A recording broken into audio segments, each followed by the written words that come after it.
When I collapsed at work, the doctors called my parents. They never came. 3 days later, still hooked to machines, I opened my phone and saw what they'd been doing. Instead, my sister's smiling face tagged me under a photo, "Family Day without the drama." The caption burned more than the IV in my arm. I didn't text. I didn't cry. I just watched the likes climb, wondering when family stopped meaning love and started meaning performance. Then 4 days later, 74 missed calls appeared on my screen, and one message from Dad, "We need you." That's when everything changed, just not the way they expected.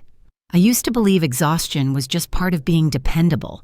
At Green Tech, deadlines were tight projects, endless, and somehow I was always the one who stayed late, the one who made things happen. My coworkers said I had the kind of discipline that scared them. They didn't know it wasn't drive, it was survival. Because every hour I worked wasn't just for me. It was for the people waiting at home to be rescued again. My dad, Robert, had been out of work since the housing crash. He called it temporary, but 7 years felt permanent. My mom, Elena, said he just needed time, but what he really needed was someone else's paycheck, mine. My sister Marissa, our family's influencer, was always launching something new, a wellness brand, a podcast, a candle line. Each failed faster than the last. My support often came through quick transfers labeled help or just this month. And Peyton, the youngest, still in design school, liked to play the peacekeeper. She never argued, she just borrowed quietly and forgot loudly. From the outside, we looked perfect.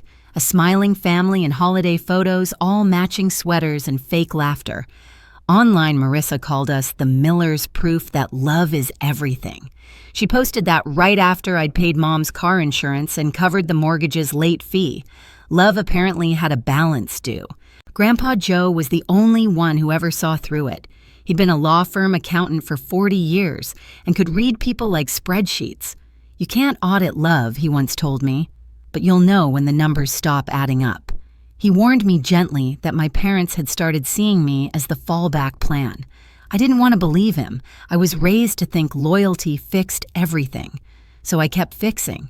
I paid what I shouldn't, smiled when I shouldn't. The truth is, I was scared to stop, scared that if I ever said no, they'd finally show me what love was really worth. The night before I collapsed, I was still in the office at 10 p.m., staring at blueprints I couldn't even focus on.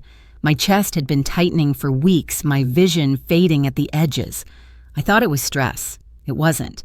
But even then, as I packed up my laptop, my phone buzzed with a text from Marissa. "Can you cover my rent? Promise I'll pay you back next month." I typed a reply, then deleted it. Then typed again. Sure. That was the last message I sent before the floor came up to meet me. The hospital lights were too white, too clean, like they were trying to erase what had happened. When I opened my eyes, everything was blurred. The ceiling tiles, the IV lines, the nurse asking if I knew where I was. I didn't answer right away. I was still trying to remember what day it was. My phone was dead. My chest ached. The monitor beside me beeped softly, keeping time with something fragile inside me. When a doctor finally explained, his voice was calm but distant. "Cardiac event. You were lucky your coworker acted fast. Lucky." That word stung. Because luck shouldn't be what kept me alive. Love should have done that.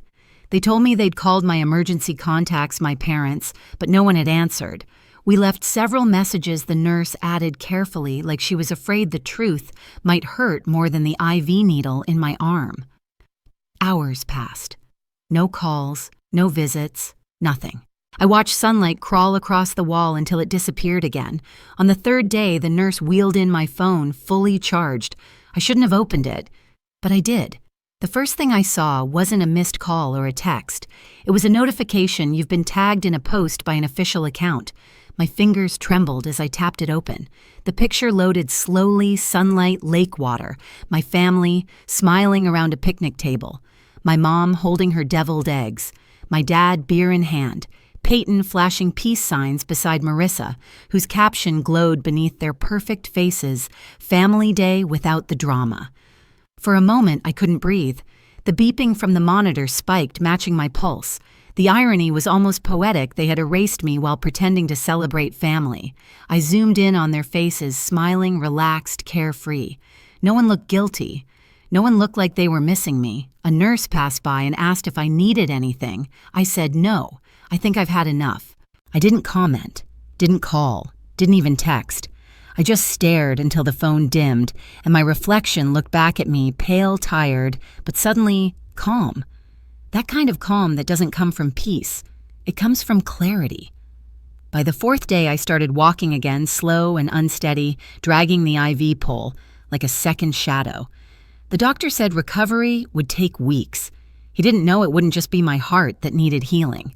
Then one morning, my phone buzzed nonstop, 74 missed calls, a text from Dad, "We need you. Answer immediately. No, how are you?" No apology, just urgency, command, panic. I read it once, then again. The absurdity almost made me laugh. They ignored me when I needed them most, and now they were demanding I save them. But I didn't call back, not this time. Instead, I scrolled to another contact. Grandpa Joe. My thumb hovered over his name, the only one that still meant safety. When I pressed call, he answered on the second ring. I heard he said quietly, "You don't have to explain." That was the first time in years someone had spoken to me like I mattered.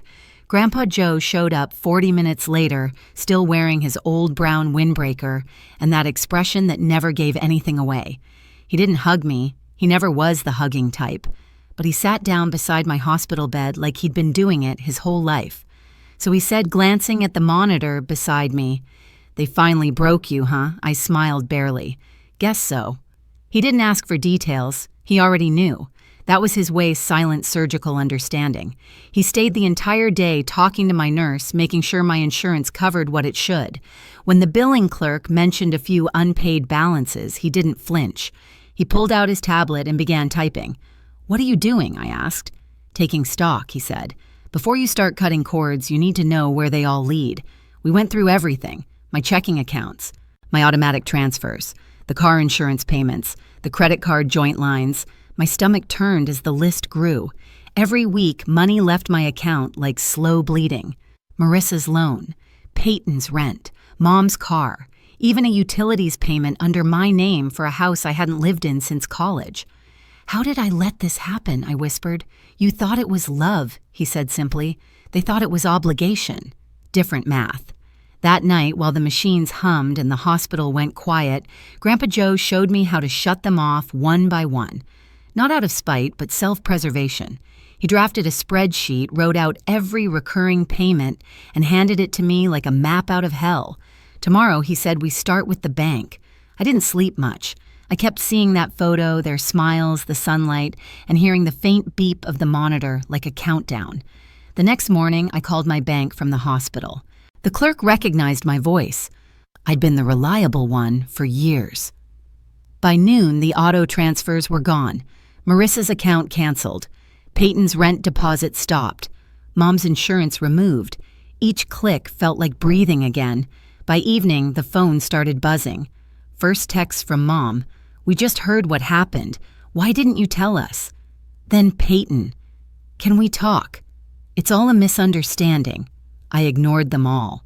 Grandpa Joe sat beside me, reading the paper, pretending not to watch. "You feel guilty yet?" he asked finally. "Yeah," I admitted. "A little. That'll pass," he said, folding the newspaper. "Guilt's the tax good people pay before freedom." The next day I left the hospital. Grandpa Joe drove me home. My apartment felt smaller than I remembered, like the walls were listening. I silenced my phone, unplugged it, and stared out the window for a long time. Then a vibration. Another message from Dad. "This is serious. Call me now. Everything is falling apart." I almost felt sorry for him. Almost. They'd mistaken my silence for surrender. They didn't know silence was the sound of me taking back control. 2 days later, I was back at Grandpa Joe's place in Portland, a small one-story house that smelled faintly of coffee and old wood. He'd cleared the dining table, spreading out files like a general preparing for war. The afternoon sun slanted across stacks of papers, payment histories, account statements, insurance letters, my financial fingerprints, across years of quiet enabling. "Every story leaves a paper trail," he said. "Yours just happens to be in dollars." He wasn't wrong. By the time we finished, the picture was clear I hadn't just helped them. I had been financing the illusion of their stability.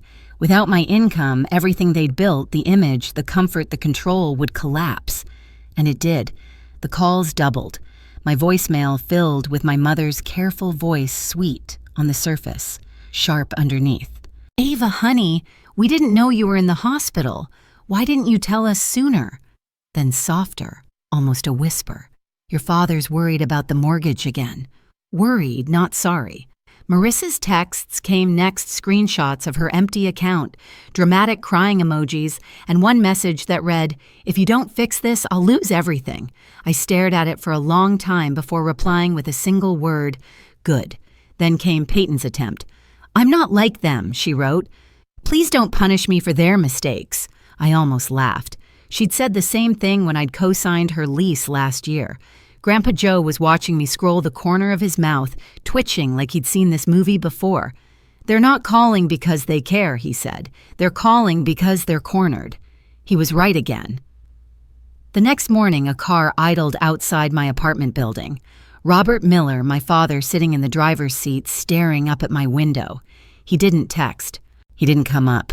Just waited, like a debt collector, waiting for confession. I didn't go down. That afternoon, a new message arrived. "You're about to destroy everything we built." "I hope you understand the damage you're causing." Everything we built. I read it twice out loud just to taste the absurdity of it. I showed it to Grandpa Joe. He just nodded.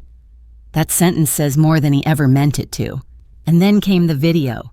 Marissa uploaded it that night, a slow, emotional walkthrough of our childhood home, now empty.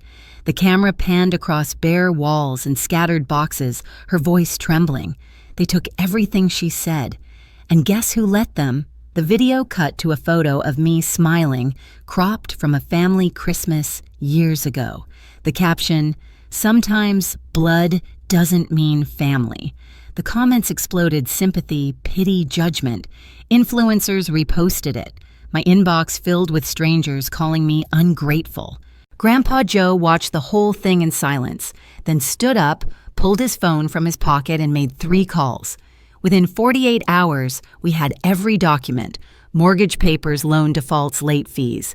They'd used the house equity to pay off Marissa's credit cards and Peyton's business venture, a boutique candle studio that never opened. I didn't even have to expose them. The math did it for me. Still, I filed the fraud report. Grandpa Joe and his lawyer, Mr. Klein, helped prepare a cease and desist order. No contact, no impersonation, no financial claims. We sent it through certified mail, 1 to each of them. For the first time in years, I slept through the night. The next morning, I woke to my phone buzzing relentlessly. Peyton's face lit up my screen through the peephole downstairs, arguing with building security. She hadn't been on the approved visitor list. I saw her pacing outside, phone to her ear, probably calling Marissa. I didn't go out. Later, Grandpa Joe showed up again, holding a thick manila envelope. "They've done something stupid," he said. Inside were printed emails exchanges between my parents and a small law firm. I scanned the text once, then twice. They were looking into legal guardianship. Over me. I read the header out loud: emergency petition for temporary conservatorship. Grandpa Joe sighed. "They tried this before with your uncle years ago. Didn't work then either. But this time it could have. If I hadn't already moved everything under the trust he'd created. If my doctor hadn't written statements verifying my stability. If my HR department hadn't sent confirmation I was on medical leave, not termination. By the time they filed, our preemptive paperwork had already hit the courthouse. Their motion was dead on arrival. Still, they didn't stop. Marissa posted again, this time in tears. Her mascara ran down her cheeks as she spoke into the camera. "Mental illness doesn't always look like what you expect," she said. "Sometimes the people you love push you away.